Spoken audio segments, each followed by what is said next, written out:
Amidst the tranquil beauty of Shropshire, England, unfolded a narrative of sorrow and despair that left a lasting impact on an entire community.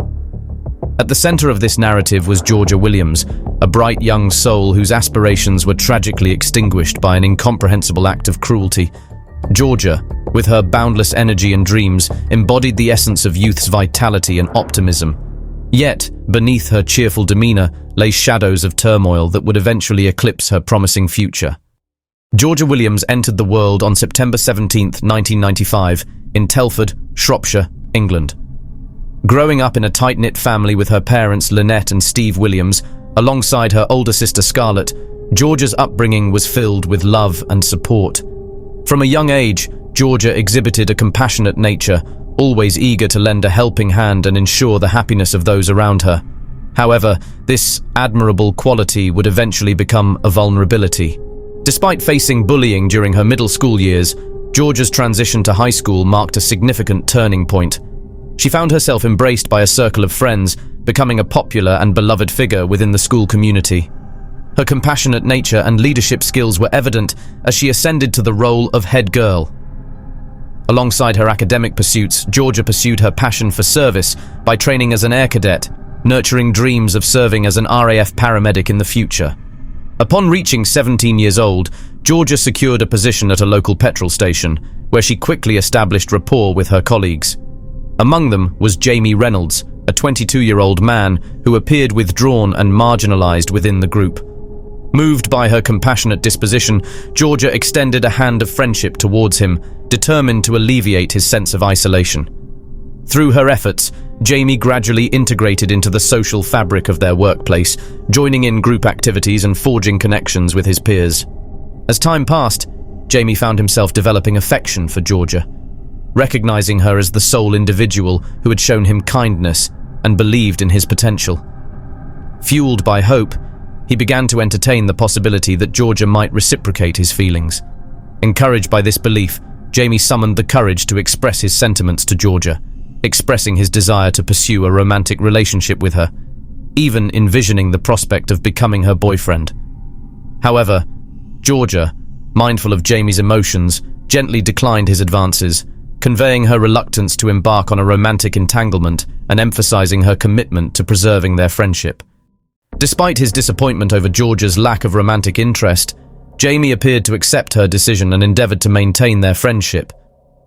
However, beneath the surface, a disturbing obsession and sinister fantasy began to take root within him. During a shift together at the petrol station, Jamie confided in Georgia about his dissatisfaction with his current circumstances. Expressing a desire to abandon his job at the petrol station and pursue his passion, Jamie hinted at aspirations of forging a career aligned with his interests. Eager to offer her support to Jamie, Georgia engaged him in a conversation to explore his hobbies and passions. Learning of Jamie's interest in photography, Georgia seized the opportunity to encourage him to pursue it as a potential career path. Enthusiastic about the idea, Jamie requested Georgia's assistance in crafting a professional portfolio and proposed her as his inaugural model. Honoring her commitment to their friendship, Georgia agreed to assist, and together they scheduled a photo shoot for Sunday, May 26, 2013. The arrangement entailed Georgia and a few mutual friends convening at Jamie's parental residence for the photo shoot. As Sunday approached, Georgia found herself torn between conflicting obligations. With her family hosting a barbecue and her long-unseen grandparents in attendance, Georgia contemplated cancelling the photo shoot at the last minute. However, mindful of Jamie's reliance on her and unwilling to disappoint him, Georgia ultimately resolved to honour her commitment. Assuring her family that she would only be a brief 5-minute drive away from Jamie's residence, Georgia planned to swiftly capture a few photographs before rejoining her family. In doing so, she aimed to fulfill her obligations to both her friend and her family, ensuring that neither party would be let down. On that particular day, Georgia swiftly prepared herself, styling her hair and applying makeup before donning jeans and a leather jacket. As she left home at 7:30 p.m., her father complimented her, remarking on her beauty and likening her appearance to Sandy from the movie Grease. With her family anticipating her prompt return, Georgia embarked on her journey. However, as the hours passed without her arrival, concern began to grow among her loved ones. Initially, her mother dismissed the delay, assuming Georgia had become engrossed in the photo shoot or socializing with friends. Sending a text to inquire about the photo shoot's conclusion, her mother received a response from Georgia, indicating that the photo shoot had ended some time ago and that she was spending time with friends, suggesting she might return home late. Unperturbed by the exchange, Georgia's mother interpreted the text as typical, noticing the customary trio of kissy face emojis that often punctuated her daughter's messages. Given Georgia's responsible nature, her mother harbored no suspicions of trouble. As the night progressed, Georgia's parents retired to bed, assuming she would return home by morning. However, upon awakening the next day, their unease mounted upon realizing Georgia's continued absence. Concerned, her mother reached out to her via text at 6:30 a.m., seeking an explanation for her prolonged absence. It wasn't until 7:30 a.m. that a response arrived, claiming Georgia had stayed over at a friend's house and her phone battery was dwindling. She reassured her mother that if she didn't respond further, it was due to her phone's impending shutdown. Unbeknownst to Georgia's mother, these messages were not authored by her daughter, setting off alarm bells as the situation grew increasingly ominous. On May 27th, Georgia's parents anticipated her return home after a music festival. However, when she failed to arrive, they assumed she had gone directly to the festival from her friend's house. Nevertheless, they expected her back by the following morning, as she had eagerly awaited her first driving lesson scheduled for that day. As the night wore on without Georgia's return, her parents grew increasingly anxious. Waiting up late into the night yielded no sign of her. With panic setting in, they reached out to relatives and friends, hoping for any information about her whereabouts. Yet, despite their efforts, no one had seen or heard from Georgia in days, deepening their concern and uncertainty. When Georgia failed to arrive home the following morning for her eagerly anticipated driving lesson, her family took immediate action, reporting her disappearance to the police. Desperate for answers, they provided authorities with all the information they could gather. However, their knowledge was limited to Georgia's attendance at a photo shoot at Jamie Reynolds' residence, with no further details about her whereabouts or companions after that point. In response, the police launched an investigation, focusing their attention on Jamie Reynolds. What they uncovered about him sent chills down their spines, revealing disturbing details that raised further concerns about Georgia's safety. Back in 2008, Jamie found himself in police crosshairs after an incident involving the attempted strangulation of a teenage girl. Despite the gravity of the situation, law enforcement opted for a cautionary approach, issuing Jamie a warning and allowing him to walk free without charges. However, when authorities stumbled upon this troubling episode in Jamie's past, their suspicions intensified. With Jamie emerging as the prime suspect in Georgia Williams' disappearance, police wasted no time in paying him a visit. Arriving at his residence, they encountered silence upon knocking on the door, compelling them to take more drastic action. Resorting to forced entry, they combed through the premises but found no trace of Jamie. Thus, a frenzied manhunt ensued as authorities intensified their efforts to track down the elusive suspect. After thorough inquiries at the petrol station, it became evident that none of their co-workers had encountered Jamie or Georgia. Their absence from their shifts raised significant alarms as they deviated from their usual routine. Although Jamie's parents were unreachable due to their vacation, they provided authorities with crucial information regarding the registration of Jamie's van. Armed with this vital lead, police across Shropshire promptly disseminated alerts to law enforcement agencies nationwide, urging them to be on high alert for Jamie's van. Before long, authorities tracked Jamie down in Glasgow, Scotland, a staggering 208 miles from his home. His sudden departure from the country sent shockwaves, serving as a glaring indicator of suspicious behaviour. On May 30th, Glasgow police apprehended Jamie Reynolds at a modest hotel, acting on suspicions of kidnapping. Taken into custody without delay, he faced immediate interrogation regarding Georgia's whereabouts. However, Jamie maintained ignorance of her location, offering no helpful insights to investigators. Subsequently, he was escorted back to Shropshire for further questioning. As Georgia's loved ones anxiously awaited updates, they received disheartening news regarding the investigation's progress. The grim outlook devastated the family, amplifying their anguish. With Jamie now detained as the primary suspect, law enforcement seized the opportunity to scour his residence for any pertinent evidence thoroughly. Amidst the search, authorities stumbled upon a camera containing an SD card. However, Their hopes of uncovering vital clues were dashed upon discovering that all files had been systematically deleted, leaving investigators grappling with yet another frustrating setback. The camera underwent forensic examination at the police station, where experts diligently worked to retrieve the deleted files. Upon successful recovery, the retrieved data delivered a chilling denouement to the investigation. Among the recovered files were several images captured on the day of the photo shoot, offering a haunting glimpse into Georgia's final moments. The initial photographs depicted Georgia in seemingly ordinary poses at the outset of the photo shoot, confirming her presence at Jamie's residence that fateful day. Despite her outward appearance of contentment and compliance, it was evident that Georgia remained oblivious to the sinister intentions lurking beneath Jamie's facade. Tragically, she unwittingly walked into a perilous situation, unaware of the impending danger that ultimately befell her. As authorities sifted through the images, the tone grew increasingly grim and unsettling.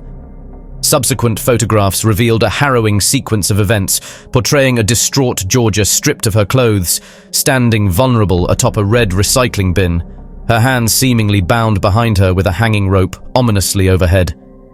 Tragically, the footage captured Jamie Reynolds' heinous acts as he callously filmed Georgia's final moments, depicting her futile struggle for breath. Shockingly, he proceeded to engage in despicable acts of necrophilia, violating her lifeless body in various rooms of the house, including his parents' bed. To compound the horror, Jamie documented his depravity with hundreds of additional photographs, showcasing Georgia in degrading positions. He callously stripped her of her jewelry, preserving them as grotesque trophies of his heinous crime. The police relentlessly scoured Jamie's residence, unearthing a staggering collection of 16,800 graphic photographs and 72 distressing videos.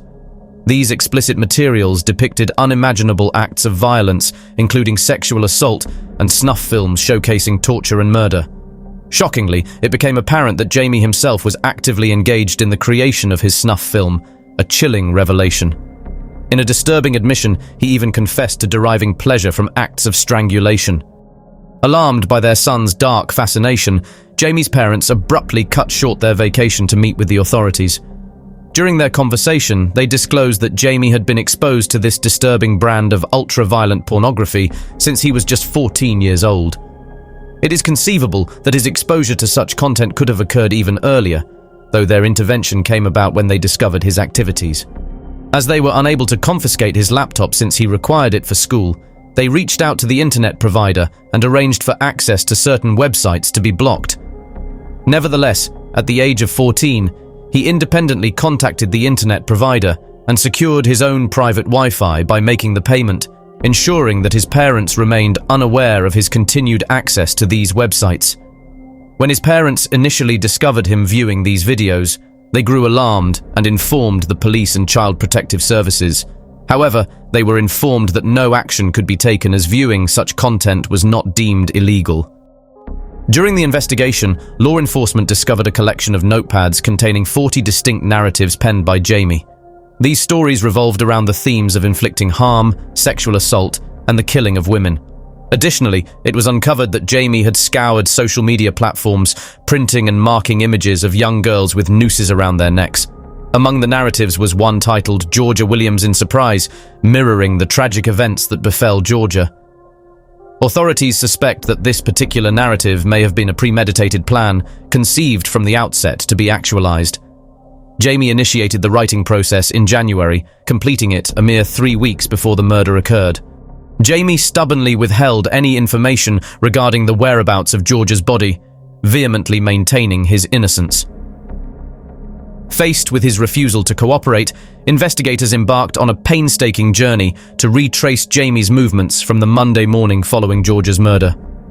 Their investigative trail commenced at the petrol station, where surveillance footage captured Jamie refueling his vehicle. Little did anyone know at the time that Georgia's lifeless body lay concealed in the back of his van. Following the fuel stop, Jamie embarked on a journey spanning 60 miles, eventually arriving at a movie theater. Remarkably, he callously abandoned Georgia's remains in the van, parked within the theater's lot, before proceeding inside to indulge in a film screening. In a disturbing turn of events, Jamie's actions at the movie theater represented his twisted attempt to fulfill his desire to take Georgia out on a date, albeit in a macabre and horrifying manner. However, law enforcement lost track of Jamie following his departure from the theatre, prompting authorities to issue a public appeal for information regarding his whereabouts. Fortunately, this appeal yielded results, with individuals coming forward to report sightings of Jamie's van in the vicinity of the Nanty Garth mountain pass near Wrexham. This area, abundant with dense woodland and treacherously muddy terrain, served as the backdrop for Jamie's attempt to evade capture. Recollections of Jamie and his van were vivid among locals, particularly due to an incident where his vehicle became mired in mud. Good Samaritans had intervened to help extricate it from the muck. Acting on this crucial tip, law enforcement ventured into the wooded area where Jamie had been spotted. Tragically, it was in this secluded setting that they made the grim discovery of Georgia's unclothed body.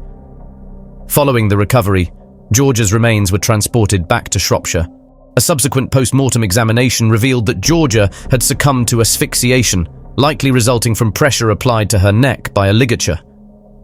Additionally, forensic analysis uncovered bruising on her back, indicative of Jamie having forcefully pressed her downward using his knee, exacerbating her helplessness and suffering.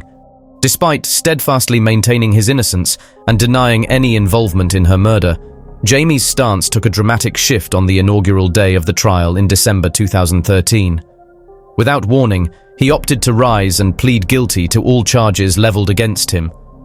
In a poignant moment, Georgia's father addressed the court, articulating the enduring anguish he and his wife bore from the haunting image of their daughter's lifeless body, lying in the solemn confines of the hospital's chapel of rest, an indelible scar etched upon their souls for eternity. Throughout the trial, revelations surfaced regarding Jamie's prior brushes with the law. In 2008, he had attracted police attention, receiving what the judge deemed a final warning, following an unsettling incident involving the confinement of another 17-year-old girl in his residence, a harrowing precursor to the tragedy that befell Georgia. In 2011, he found himself under scrutiny once more after an incident where he recklessly reversed his car into that of a girl who rebuffed his romantic advances. Despite this alarming behavior, the case was eventually closed. However, the judge, Mr. Justice Wilkie, did not mince words, labeling Jamie a sexual deviant and expressing grave concerns about his potential to escalate to become a dangerous serial offender. Consequently, Jamie was handed a whole life term, a sentence reserved for the most heinous of crimes, ensuring he would spend the rest of his days behind bars without the possibility of parole. This marked Jamie as the 46th individual to receive such a sentence, setting a grim record as the youngest in history to be condemned to a whole life term. Justice Wilkie's remarks during sentencing painted a chilling portrait of the events, underscoring the profound anguish inflicted upon Georgia. He emphasized the torturous nature of her ordeal, highlighting Jamie's twisted fixation with violent and sadistic pornography, culminating in a grotesque display of power over his victim as she faced a harrowing demise. Jamie Reynolds bowed his head in shame as Georgia's grief-stricken parents and sister listened to the harrowing details of her tragic demise and the horrors she endured at his hands. The courtroom was filled with unbearable tension as the jury was confronted with the gruesome images depicting Georgia's final moments, prompting her devastated family to flee in anguish. In 2014, Reynolds sought to appeal his whole life sentence but was met with defeat. The following year, a serious case review castigated police officers, children's services personnel, and mental health professionals for their handling of Reynolds before the murder. The review highlighted systemic failures in interagency collaboration when Reynolds had previously come to law enforcement's attention 5 years earlier, following an incident where he attempted to strangle another girl at his residence. Georgia's parents expressed profound sorrow upon reading the report, lamenting the missed opportunities to intervene and prevent their daughter's tragic fate, stating, "Having lost Georgia to pure evil, we cried when we read this report and the failings of all agencies involved because it was so obvious that Reynolds was, if not one already, a murderer in the making. Georgia's death could have been prevented." Outside the courtroom, Mr. Williams expressed the family's profound grief, stating, "There is no sentence that we can ever say we're satisfied with because it'll never bring Georgia back. She's dead, she's gone physically and lives in our hearts." He emphasized the irreparable loss they experienced and lamented that, regardless of the length of Reynolds' prison term, he still retained the one precious gift he had denied their daughter: life. The one thing that will always get to us and cause us grief is the fact that even though Jamie Reynolds is serving a full life sentence, he still has life to hang on to, Mr. Williams remarked. Jamie Reynolds continues to serve his sentence in prison to this day. George's mother, Lynette, has since penned their journey of grief in her book, Our Georgia, which delves into the family's profound sense of betrayal stemming from the failures that allowed Reynolds, with his disturbing fixation on snuff movies, to roam free and ultimately commit murder. Described as a powerful and moving memoir, the book serves as both a tribute to Georgia's memory and a poignant exploration of the aftermath of her tragic death. Georgia's tragic passing inflicted irreparable wounds upon those who cherished her, leaving behind an unfathomable void. Her absence stands as a poignant reminder of the fleeting nature of life and the importance of treasuring each precious moment with our loved ones. In the wake of her loss, the community united in solidarity, offering unwavering support to Georgia's grieving family and friends, providing a source of solace during their darkest days. If you found this video compelling, leave a like, and your thoughts in the comments. Be sure to subscribe and check out our other videos.